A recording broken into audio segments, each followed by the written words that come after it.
dolini Trente, sredi Triglavskega narodnega parka, leži ob reki Soči alpski botanični vrt Julijana.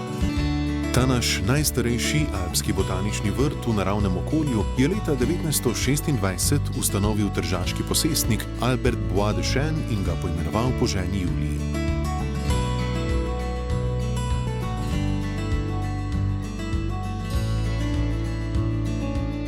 Čeprav je vrt majhen, lahko obiskovalci v njem od maja do konca septembra opazujejo barvito paleto okoli 700 vrst rastlin.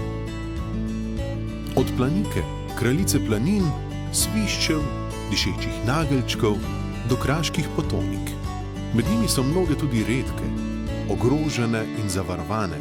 Zato je tudi vrt že od leta 1951 zavarovan kot spomenik oblikovane narave. Julijana je nekaj posebnega zaradi pestre mešanice alpskih in kraških rastlin. Pisano cvetje privablja tudi številne žuželke, nad katerimi so navdušeni najmlajši obiskovalci. V prepletu ozkih poti lahko v Julijani vsak najde miren kotiček in prisluhne žuborenju Soče, z vrta pa se vidi tudi bližnji slap. Najstarejši alpski botanični vrt v Sloveniji danes upravlja Prirodoslovni muzej Slovenije.